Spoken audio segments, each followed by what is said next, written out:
अस्सलामुअलैकुम जी, कैसे हैं आप सब लोग? अल्हम्दुलिल्लाह मैं बिल्कुल ठीक हूँ और अल्लाह से यही दुआ करती हूँ कि आप सब भी बिल्कुल ठीक हों, खैर आफ़ियत से हों, महफूज हों, अपने घरों में भी और बाहर भी, जहाँ भी जाएँ खैर के साथ रहें।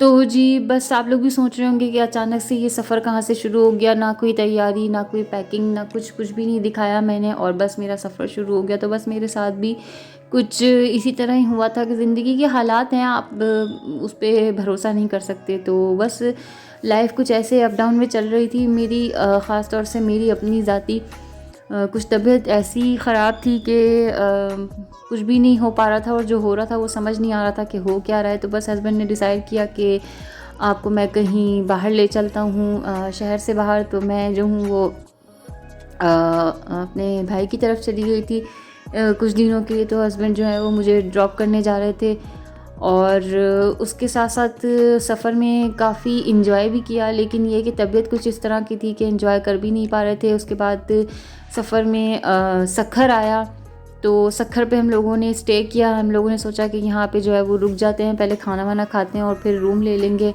तो खाने में जो है वो मैंने दाल मखनी वगैरह और फ़िश फ्राई ये सब इस तरह की चीज़ें मंगाई थी। बहुत ही ज़बरदस्त, बहुत ही 5 स्टार टाइप का होटल था और बहुत ही अच्छा एनवायरनमेंट था और खाना भी इतना रीज़नेबल प्राइस में था कि हम लोग हैरान रह गए थे माशाल्लाह। सब चीज़ें बहुत मज़े की भी थी और क्या कहते हैं, बहुत अच्छे से आप कहते हैं ना कि बहुत अच्छे से आपको पेश भी किया गया है। अच्छी सारी डाइनिंग भी बहुत ज़बरदस्त एरिया था। मैं बहुत ज़्यादा हैरान हुई और प्राइस के मामले में तो मैं बहुत ही ज़्यादा हैरान हुई। फिर उसके बाद हम लोगों ने एक रूम ले लिया था, रात को स्टे किया, फिर हम लोग सुबह निकल गए।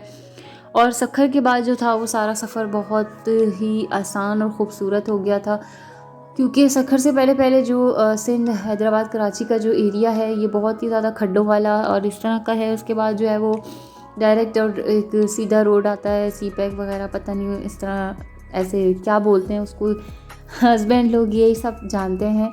तो बस फिर उस रोड के बाद जो है वो सफ़र काफ़ी आसान हो गया था और ख़ूबसूरत भी हो गया था। तो बस साथ साथ ही जो है वो बच्चे थोड़ा सा तंग भी कर रहे थे और बच्चे परेशान भी हो रहे थे। ज़ाहिर है इतना लंबा सफ़र कभी उन्होंने इस तरह से किया नहीं था। बाय रोड में अपनी ज़िंदगी में खैर पहली दफ़ा जा रही थी, तो मेरे बच्चे भी ज़ाहिर सी बात है कि वो तो बिल्कुल ही पहली दफ़ा, क्योंकि वो छोटे उसमें जा रहे थे।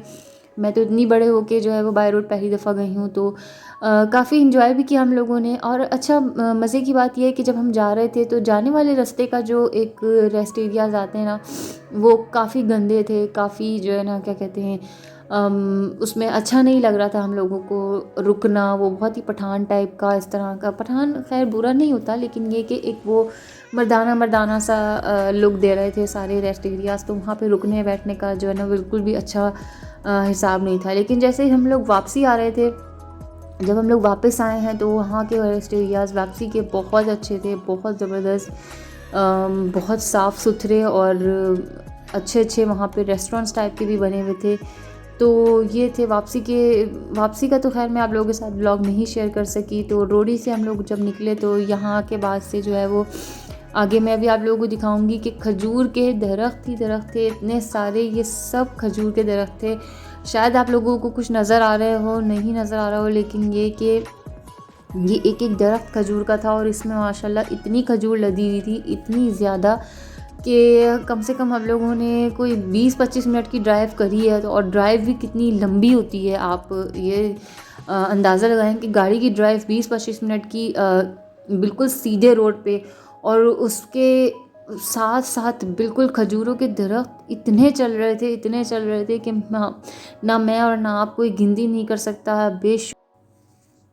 साथ साथ जो है वो सफ़र बिल्कुल सीधा जब शुरू हुआ तो बच्चे जो हैं वो थोड़े से सो भी गए थे थोड़ी देर। और हमारे साथ जो है वो हस्बैंड के फ्रेंड गए थे, क्योंकि जाते हुए हस्बैंड जो है वो बहुत ज़्यादा घबरा रहे थे कि अकेले पता नहीं क्या होगा, कैसे होगा। तो उसके बाद जो है वो आगे से हस्बैंड ने कहा कि थोड़ा सा मैं रिकॉर्ड करके देता हूँ। सीधा सलंग रोड बोलते हैं वो, सलंग रोड पता नहीं क्या होता है, लेकिन ये कि वो बोलते हैं। तो इस रोड की मैं बनाता हूँ। अच्छा, मज़े की बात यह है कि वहाँ पे ड्राइव करने में ना बिल्कुल भी आपको पता नहीं चलता कि आप, मकसद ये कि आप कितनी स्पीड में चला रहे हो, आपको बिल्कुल भी पता नहीं चलता। तो बहुत ही ज़्यादा हाई स्पीड में भी लेके जा रहे थे ना, तो वो गाड़ी ऐसी लग रही थी कि हाँ बस चल रही है, इतनी कोई स्पीड में नहीं है। हालांकि ये स्पीड अगर हम आम अपने ऐसे ही रोड्स पे चलाएं तो मेरा नहीं ख्याल कि हम इतनी स्पीड में लेके जा सकते। तो खैर एंड एट दी एंड जो है वो एक भेरा का स्टॉप आया, तो वहाँ पे हम लोग रुके, हम लोगों ने चाय पानी वगैरह किया, उसके बाद हम लोग अपनी मंजिल को पहुँच गए थे। लेकिन उसके बाद मैंने कोई व्लॉगिंग कुछ भी नहीं किया। आगे इंशाल्लाह जो है वो घरेलू व्लॉग्स आप लोगों को ज़रूर देखने को मिलेंगे। उसके लिए मेरे चैनल को लाजमी सब्सक्राइब कर दीजिएगा, मुझे अपनी दुआओं में लाजमी याद रखिएगा। यहाँ से मैंने शॉप्स वगैरह से कुछ भी नहीं लिया, क्योंकि यहाँ की शॉप्स बहुत ज़्यादा महंगी थी। बहरा की शॉप्स बहुत ज़्यादा महंगी थी।